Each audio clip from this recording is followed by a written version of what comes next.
What is up, guys? All right, guys, this is Derek again. I'm coming back at you with another fib video.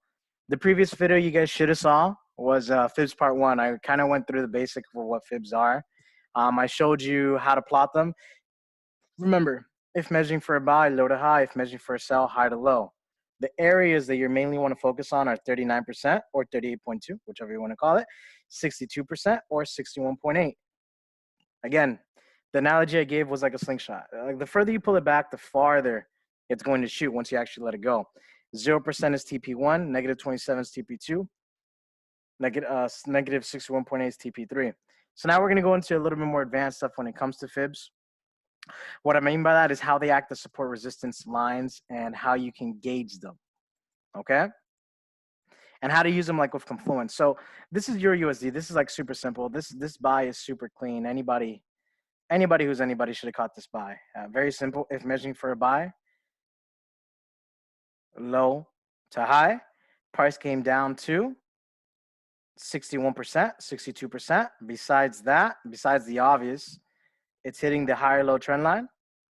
It's just a very, very simple trade, guys. This is such a simple trade. We already know that price is going to take off and blast off towards the top side. This is an easy trade, guys. Easy money trade. A lot of money to be made on this particular trade, guys. I'm super happy with it. And we're going to dominate it. So now the next trade that we're actually going to be looking at to show you fibs. Let me show you. I'll show you. It doesn't have to be good. I'll show you USD JPY.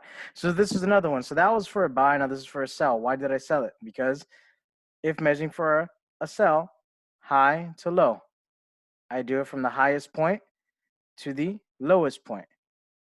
Price came up to 61%, 62%, which is also support turn resistance. And now I want to see price continue its downtrend. Besides that, what is forming? Lower highs continue to form.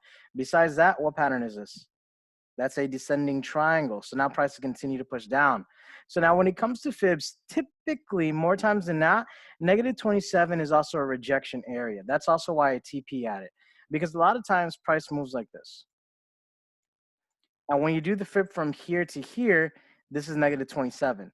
And then it rejects a bunch of times. So always be sure of the high. So let's say you have highs that look like this, right? And then you see price and it comes to right here. Understand that this is the high that price is going to go towards. So you do for fib from here to here, and price shoots up to the negative 27 and then continues to come down. So if you see that sort of setup, understand that negative 27 is also another good entry purpose because it's the fib extension level where price is going to push towards to then continue pushing towards the downside. It's a great, great trade, honestly speaking. I actually like it a lot. I like it. So now let's take a look at another trade. Let's take a look at GJ, for instance. What is GJ doing? So what do we got on GJ? GJ, very simple. We already see that GJ wants to possibly push towards the downside. You know, I still like GJ longs in honesty. I want to see GJ longs all along that side. All along this zone, I want to see GJ longs. But it could come down, reject, maintain itself, and then push up or push down. I had buys earlier today, but it hit my stop loss already. So we're just seeing what it wants to do. But in this case, let's say price starts to retrace right here. So what do? You grab your fib tool and you measure from the top. If measuring for a buy, low to high. If measuring for a sell, high to low. Where do we see price possibly retracing towards before it pushes down? Possibly 39% or possibly 62% before it just continues to push towards the downside. What seems more likely? We just have to wait and be patient. Have to wait and be patient and see exactly what price wants to do before it continues to go down. But this is a system. This is like a setup that I want to see. It is a fib level that I want to see, and I want to see price do it. And that's pretty much it, guys, when it comes to fibs. Fibs is not complicated at all. I think you guys will learn more from the confluence videos that I did. It's on phase 6. So just go on phase 6, watch any of those videos, and you'll be able to see exactly what I'm talking about when it comes to fibs.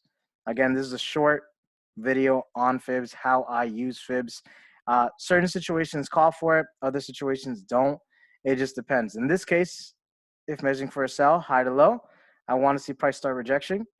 It would be better if you waited for a bullish candle. Once you see an actual bullish candle, that'd be probably the best idea to do. But again, if measuring for a sell, high to low, I want to see price start rejecting and reversing. Once that happens, then I will see price melt towards the downside. All right, guys.